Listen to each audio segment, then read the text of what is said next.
morning fams! Kita ketemu lagi di Ragam Indonesia, Indonesia mendunia. Seperti biasa bersama Joy Richie di sini. Ini dia nih, provinsi yang kemarin heboh karena kedatangan Pak Jokowi. Yup, Lampung. Banyak keunikan yang gak kalah menarik di sana. Nih ya, lihat nih.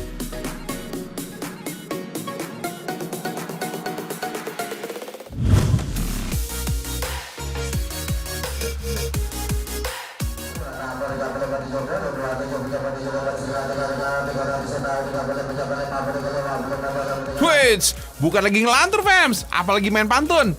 Cara bicara yang super duper cepat ini jadi ciri khas pelelangan ikan di gudang lelang Teluk Betung, Provinsi Lampung.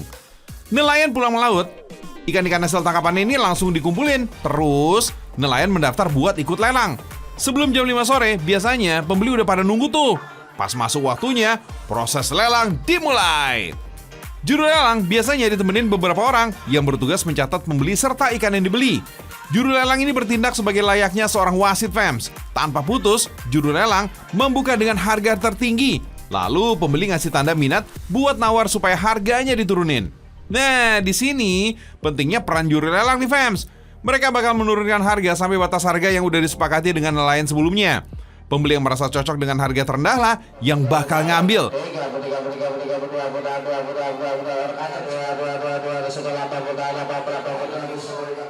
Buat yang masih awam sih, gak bakal paham tuh fams berapa harganya.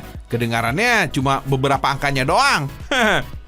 Tempat pelelangan ikan ini dikelola oleh koperasi fams. Ini jadi salah satu cara pemerintah untuk melindungi nelayan, biar hasil tangkapan nelayan ini gak jatuh ke tangan tengkulak dengan harga sangat rendah.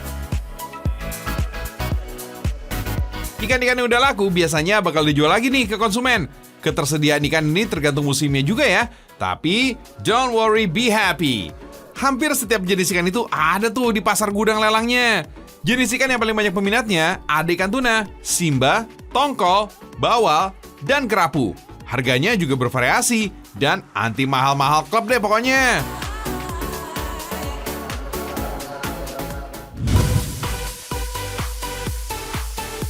Biasanya ada udang di balik bambu, tapi kali ini beda fams. Ada ikan dalam bambu. Hehe.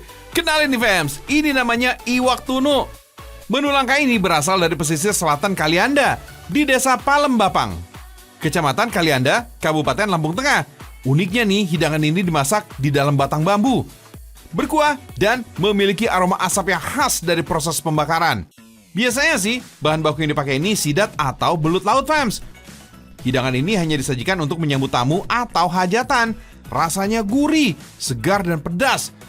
Tekstur iwak sidat ini juga lembut dan mudah disantap. Paling enak disantap bersama keluarga. Cara masaknya emang agak ribet fams. Gunakan bumbu rempah yang berlimpah untuk menghilangkan aroma amis sidat. Setelah bersih, sidat juga dikukus sampai setengah matang. Jangan lupa siapkan bambu hijau ya. Pertama-tama, bumbu harus dihaluskan fams. Ada ketumbar, kemiri, cabai merah, dan rawit. Jangan lupa ya, bawang merah dan bawang putih. Nah, kedua bumbu ini biasa dikenal sebagai bumbu utama semua masakan Indonesia. Disusul jahe, kunyit, dan lengkuas.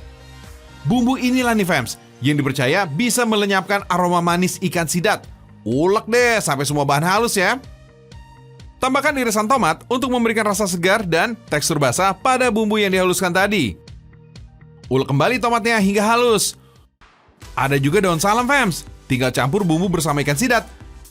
Aduk hingga semuanya tercampur rata. Oh iya, sidat ternyata berbeda dengan belut. Sidat umumnya berukuran lebih besar fams, tapi tekstur dagingnya bisa dibilang hampir sama loh, licin dan berlendir. Kerabat belut sawah ini biasa dikenal dengan sebutan unagi bagi masyarakat Jepang. Tekstur yang basah dan kaya lemak pada ikan bisa membuat hidangan ini mengeluarkan kuah yang alami fams. Terakhir nih, tutup bambu dengan daun pisang agar isi daging ini dia nggak keluar saat proses pembakaran. Proses pembakaran ini bisa dibilang cukup lama fams, bisa mencapai 1 jam sampai daging matang. Katanya sih, semakin lama dimasak, maka bisa mempengaruhi rasa masakan, menghilangkan lendir, juga menetralisir amis sidat. Nah, proses pembakaran ini disebut iwak tunu fams. Iwak artinya ikan, sedangkan tunu dalam bahasa Palembang atau Lampung berarti dibakar atau dipanggang.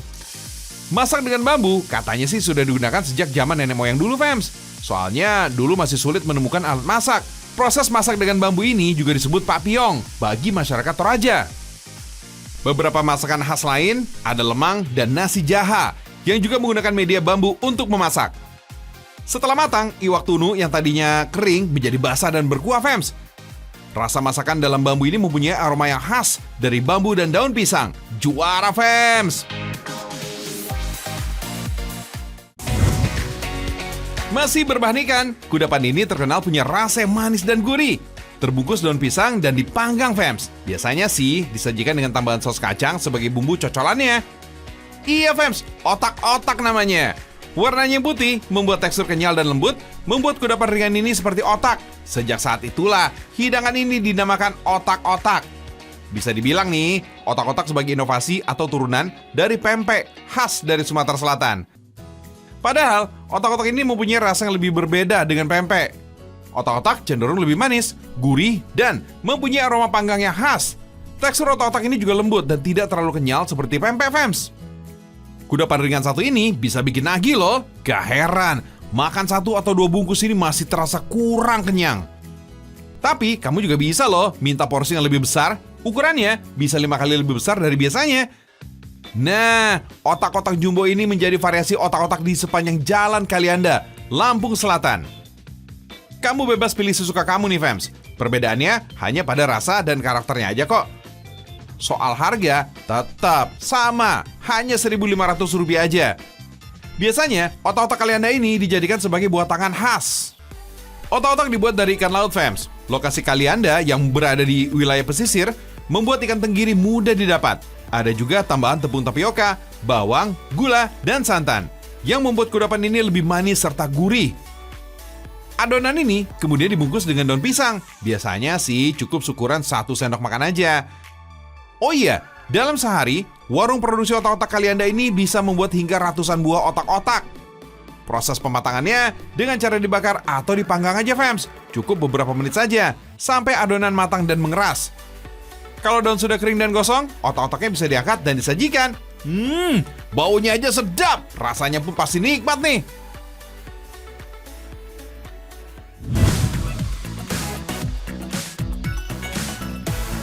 Udah, Neng, udah. Kalau kata Dilan, ini tuh berat. Kau takkan kuat. Ya iyalah, satu tandan pisang ini beratnya mencapai 30 kg. Kalau diangkat sendirian ya bikin gemper, fams. Kecuali bapak-bapak yang emang tiap harinya ini bekerja di ladang pisang Cavendish ini, fams. Mereka sih udah biasa ya. Bening kamu makan pisangnya aja. Bukan cuma mengenyangkan, pisang mengandung karbohidrat, protein, dan banyak vitamin penting lainnya. Yang pasti, kandungan pisang ini berguna sebagai sumber energi, menurunkan tekanan darah, sampai mengatasi gangguan pencernaan. Khasiatnya nggak abal-abal deh. Fams, pisang yang lagi dipanen ini adalah pisang-pisang mulus yang biasanya ada di rak-rak supermarket. Sekilas kayak buah import ya, apalagi namanya agak kebarat-baratan gitu deh. Jangan salah, fams, pisang ini masih produk asli dari Indonesia kok. Ada 1,5 hektar pohon pisang Cavendish di Desa Gading, Kecamatan Jatirejo, Kabupaten Mojokerto. Anyway, agar berkualitas jempolan, buah pisang ini diperlakukan secara khusus, fams. Caranya, tandan pisang ini dibersihkan dari daun kering dan dibungkus menggunakan plastik. Tujuannya sih, biar buah pisang ini terlindung dari goresan dan hama. Oh iya, untuk menghasilkan buah pisang yang berkualitas, bukan sehari jadi kayak proyek Roro Jonggrang ya. Enggak, kira-kira butuh waktu 9-14 bulan, sampai pisangnya bisa dipanen kayak gini. Fams, pisang yang udah dipanen ini kemudian dipisahkan dari tandannya. Sebelum masuk ke dalam kardus kemasan, pisang ini harus dibersihkan dulu nih dari bagian ujungnya yang kering, fams. Gak cuma itu aja, pisang juga harus dipastikan dalam keadaan kinclong ya, fams. Jangan salah, fams, pisang bukan cuma dibilas air aja, tapi seluruh permukaan pisang ini dicuci dengan air sabun dan dibilas sampai bersih. Oh iya, fams, pisang yang dipanen emang masih hijau ya. Biasanya pisang akan matang saat proses pengiriman berlangsung. Kalau buah yang udah matang yang dikirim, pisang yang sampai di supermarket itu akan terlalu matang, fams. Selain teksturnya jadi lembek, muncul bintik hitam di sekujur badan pisang. Penampilannya tentu nggak layak nih, dan bikin harganya jadi turun.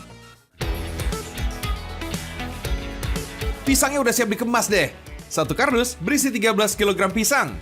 Pisang-pisang ini dibedakan ukurannya, fams. Kalau pisangnya besar-besar, satu kardus ini hanya berisi 4 sisir pisang. Kalau ukurannya lebih kecil, satu kardus bisa berisi sampai 10 sisir. Bukan hanya untuk kalangan masyarakat Mojokerto aja, fams. Pisang ini dikirim ke seluruh Jawa Timur loh. Bahkan, Lumajang yang terkenal sama pisangnya aja harus dipasok dari Mojokerto, fams. Wow, cool ya?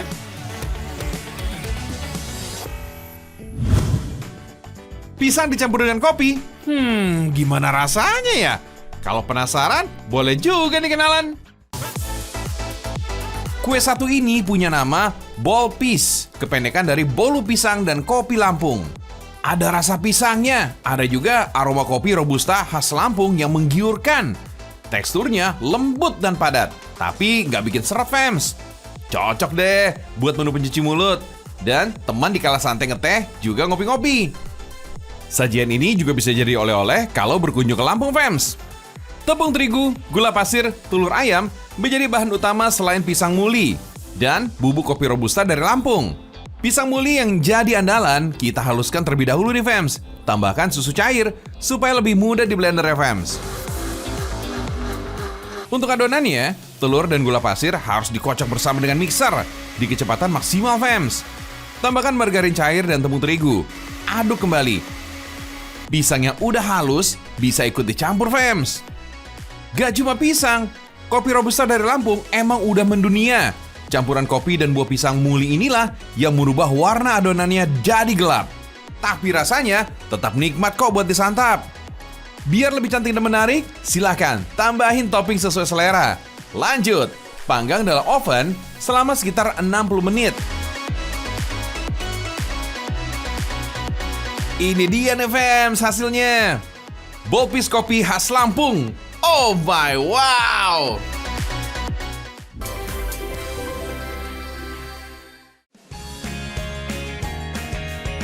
Fams, kalau mendengar kata Padang, langsung teringat apa yo? Yap, bener. Langsung kebayang sama rumah gadang, warung nasi Padang, dan tentunya masakan Padang yang terkenal itu. Hehe, udah identik dengan ibu kota provinsi Sumatera Barat ini, ya nggak sih?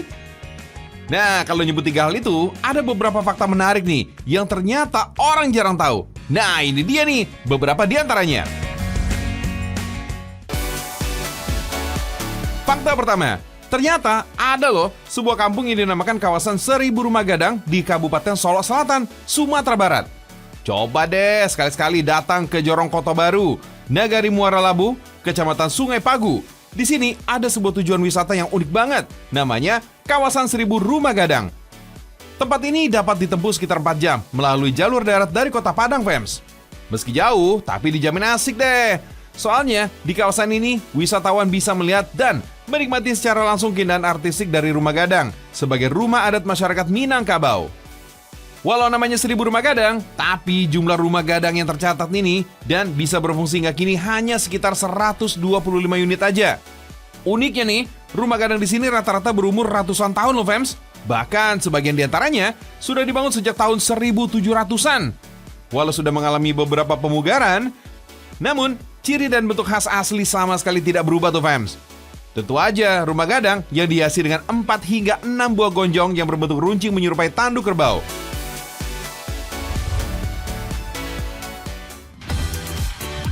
Fakta kedua, walaupun sangat terkenal dan keberadaannya tersebar di seantero negeri, namun ternyata di Sumatera Barat sendiri malah nggak ada loh warung nasi Padang. Loh, heran kan?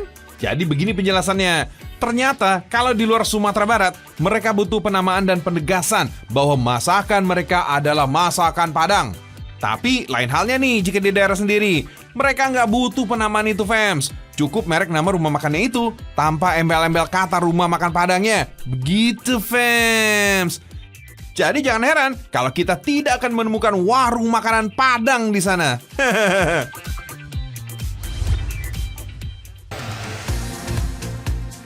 Fakta ketiga, rendang khas Padang dinobatkan sebagai salah satu makanan terenak di dunia loh.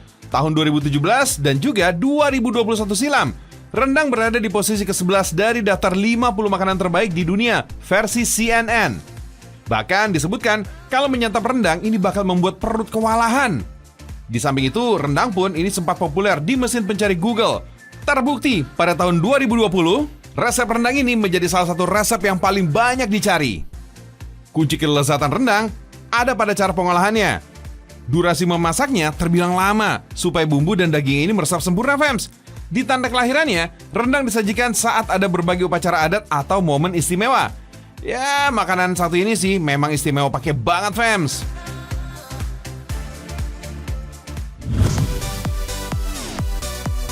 Sekilas, nggak ada yang berbeda dari tempat makan ini. Tapi menu rendang daging yang mereka punya nggak sempat dipajang di etalase karena ludes terjual kurang dari 1 jam, fams. Rumah makan yang terletak nggak jauh dari Jam Gadang Kota Bukit Tinggi ini, wow banget kan, fams? Yap, meskipun tempat makannya udah mulai buka sejak pukul 6 pagi, rendang baru tersaji pada pukul 8 pagi. Kalau udah ngeliat mobil datang dengan membawa beberapa baskom rendang, kayak gerombolan semut ngeliat gula, fams. Langsung kumpul. Kalau udah ngeliat pemandangan kayak gini, ya sudah lah ya. Udah bisa dipastikan, 70 kg rendang daging akan habis di menit ke-40-an. Sebelum jam 9 pagi sampai setengah 10 malam, rumah makan ini udah nggak punya menu rendang lagi, fams.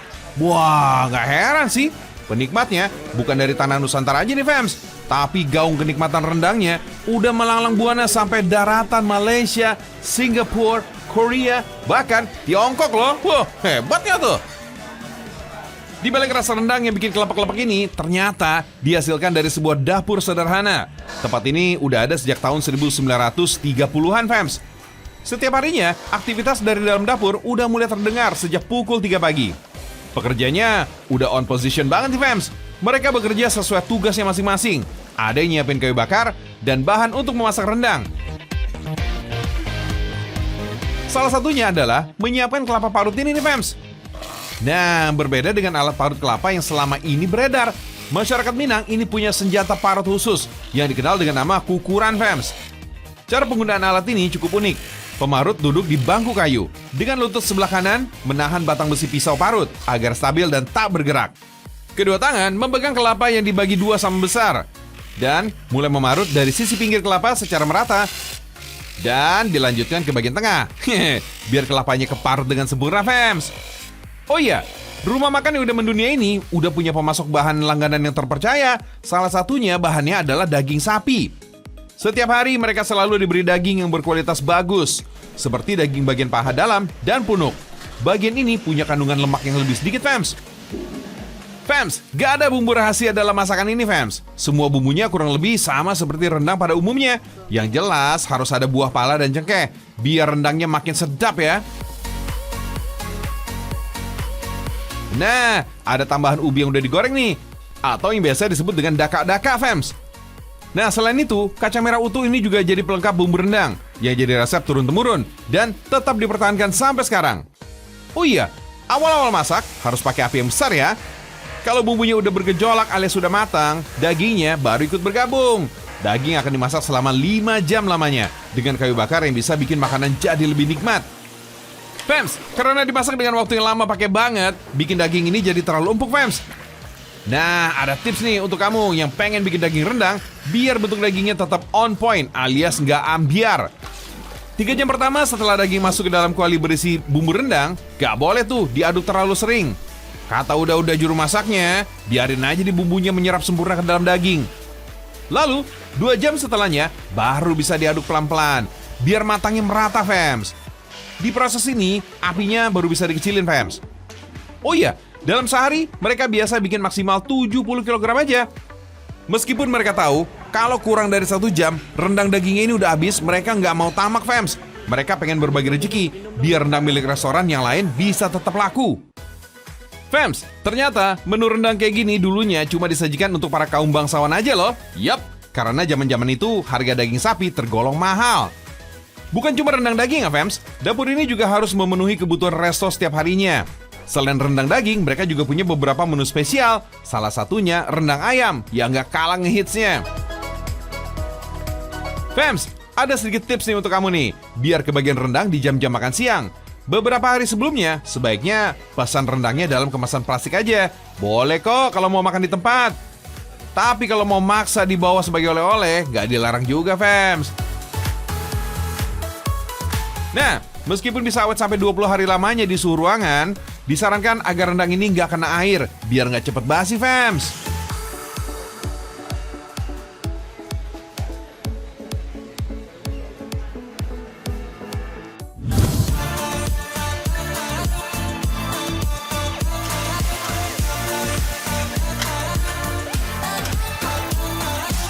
Ternyata, rendang gak melulu terbuat dari daging ya.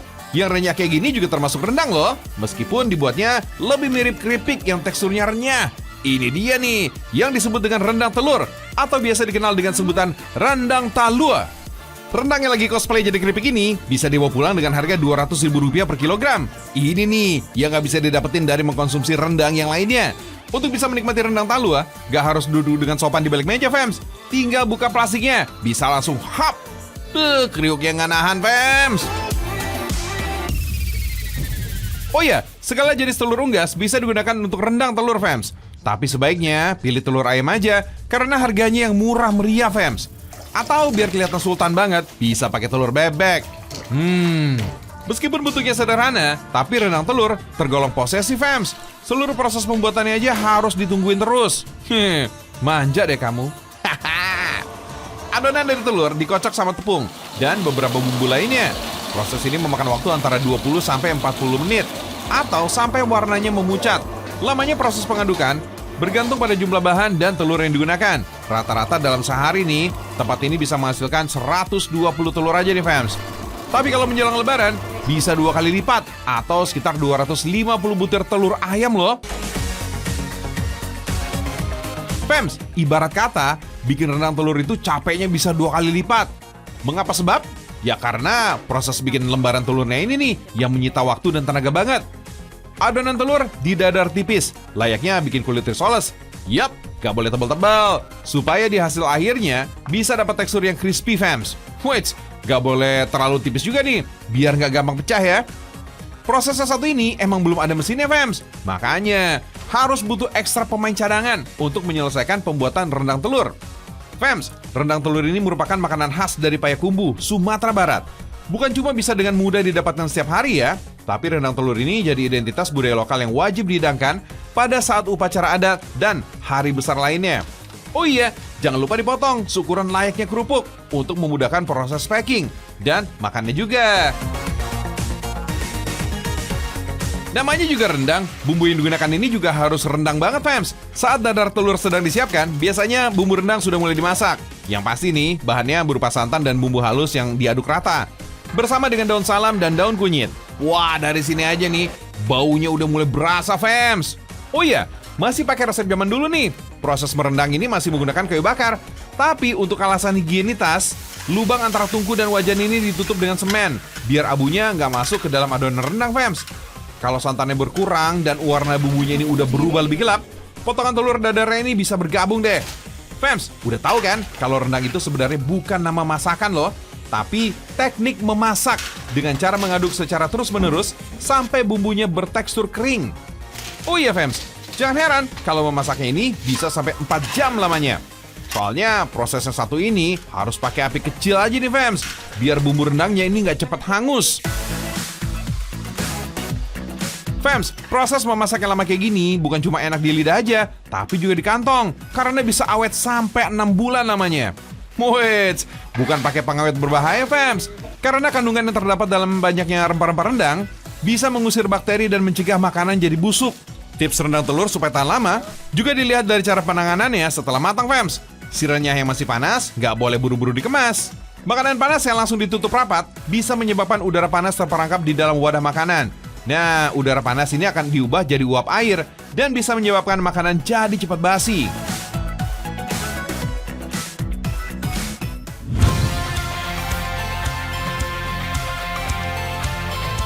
Buat yang katanya butuh kebahagiaan, fams, bahagia itu nggak perlu mahal. Nah, buat kamu yang ada di sekitar Sumatera Barat, khususnya Padang Panjang, sekali-sekali cobain nih, manjakan perut ke pasar kuliner yang nggak ada duanya gini. Berbagai jenis makanan mulai dari makanan tradisional, Nusantara, sampai mancanegara juga ada, fams. Bonusnya lagi, tuh lihat tuh, bukan perut aja yang sumringah, 2 bola mata dimanjakan dengan pemandangannya secakap ini, fams. Fams, Ketika memasuki gerbang utama pasar kuliner, kamu akan disambut dengan keindahan jajaran tenda kuliner yang seragam. Dengan lampu-lampuannya memberikan kesan romantis. Gak pakai lama, yuk langsung kita bergerilya. Nah, yang best of the best alias banyak yang nyari adalah roti yang literally digoreng, bernama roti tenong fams. Roti tenong ini adalah makanan yang berasal dari Padang Panjang. Roti tenong sendiri terbuat dari roti tawar atau yang kerap disebut dengan roti bantal. Selanjutnya, roti ini dilumuri dengan telur dan digoreng sampai warnanya berubah jadi kecoklatan. Ada dua versi asal kata tenong ini nih fams. Nama tenong sendiri berasal dari salah satu alat yang digunakan ketika membuat si manis ini. Ini dia nih, sebuah alat yang digunakan setelah menggoreng roti sebagai peniris minyak. Tapi ada versi lain nih yang menyebutkan kalau nama tenong ini berasal dari nama penjual kudapan khas Padang Panjang ini. Nah, untuk melengkapi kenikmatannya, roti ini kemudian ditaburi dengan keju dan coklat.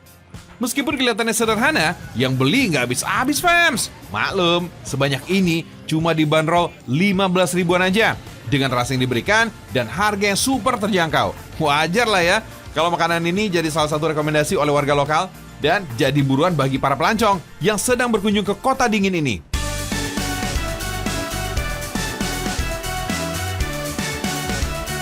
Masih kuat? Mau nambah lagi? Ayo kita sikat! Ngomong-ngomong, pasar kuliner Padang Panjang ini berada di Jalan Sudirman, fams.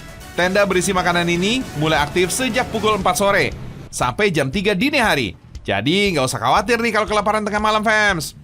Mumpung di sini kurang afdol rasanya kalau nggak nyobain bubur kampionnya. Kata kampion ini berasal dari salah satu kata dalam bahasa Inggris, yaitu champion.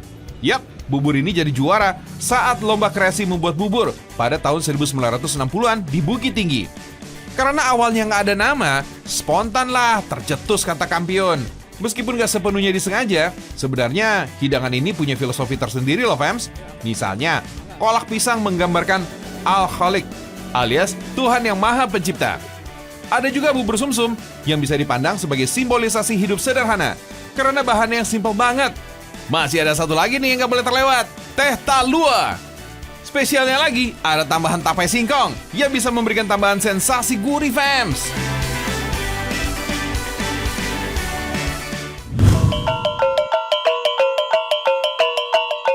Merasa kenal dengan alat musik satu ini? Bukan. Sekilas sih emang mirip, tapi bukan bonang yang ada pada perangkat gamelan. Enggak. Orang di sini menyebutnya talempong. Talempong ini adalah alat musik tradisional yang sering digunakan dalam berbagai acara adat Minangkabau. Talempong ini dimainkan dengan cara dipukul, fams. Talempong, tradisi atau klasik umumnya terdiri dari 6 buah aja. Seiring berjalannya waktu, jumlah talempong ini bertambah. Ada yang 8 hingga 16 buah. Awalnya, talempong ini dibuat dari batu yang dipahat. Tapi kalau sekarang sih, talempong ini dibuat dari campuran kuningan, tembaga, dan timah putih. Di daerah Jorong, Kapal-Koto, Dusun Petalangan, Kecamatan Sungai Pua, Kabupaten Agam, masih ada loh rumah industri yang masih memproduksi talempong. Bahkan pembuatannya udah dilakukan secara turun-temurun. Jika gamelan dibuat dengan cara ditempa, berbeda dengan talempong ini, fams. Talempong dibuat dengan cara dicor. Unik banget deh. Kita buat cetakan talempongnya dulu ya, dengan bantuan lilin. Setelah lilin mencair, masukin deh ke dalam cetakan. Lalu celupkan ke dalam air. Setelah mengeras, lepaskan dari cetakannya. Selanjutnya, cetakan lilin dilapisi dengan tanah liat dan pasir. Pelapisan harus dilakukan sebanyak 3 kali, fams. Karena kalau terlalu tipis, talempong ini akan mudah rusak atau pecah. Bukan cuma tanah liat dan pasir, lapisan cetakan ini juga harus ditambahkan dengan sekam padi. Tujuannya sih untuk meredam proses memuai logam dan memberikan pori-pori tanah untuk membuang udara dan gasnya. Jika sudah dilapisi, cetakan tinggal dijemur sampai kering. Sekarang kita lelehkan bahan baku pengecoran talempongnya nih, fams. Apinya harus panas banget nih, karena suhu titik lelehnya bisa berkisar di atas 1000 derajat Celcius tuh. Lama peluburannya bisa mencapai selama 4 jam. Proses peluburan logamnya masih dilakukan secara tradisional, yakni menggunakan batu bara. Sambil menunggu logamnya meleleh, tumpuk dengan beberapa cetakan talempong ya, fams. Proses pemanasan cetakan berguna untuk mengurangi kadar air dan gasnya. Jika logam sudah mencair, tinggal melakukan pengecoran pada cetakannya aja nih. Proses pengecoran harus dilakukan dengan cepat. Jika terlambat, maka cairan logam ini akan kembali mengeras. Sia-sia deh jadinya.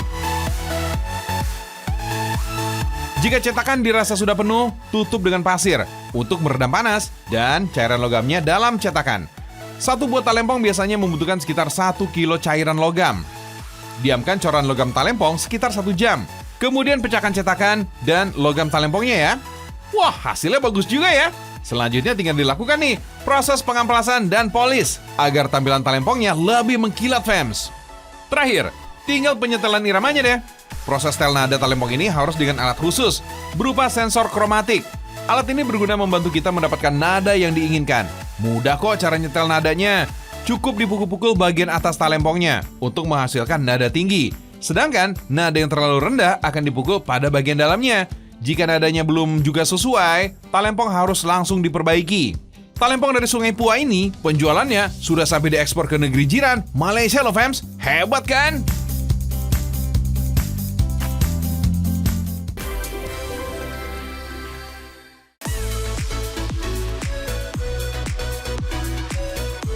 Gak kerasa ya fams, udah 45 menit aja nih Ragam Indonesia memberikan informasi menarik dari kuliner hingga wisata di Ranah Minang dan juga Lampung. Wes, tenang, minggu depan kita akan berjumpa kembali. Tentunya dengan cerita unik serta menarik dari tempat lainnya di Indonesia. Tetap cintailah Indonesia dengan segala keragamannya. Cintai Ragam Indonesia. Bye!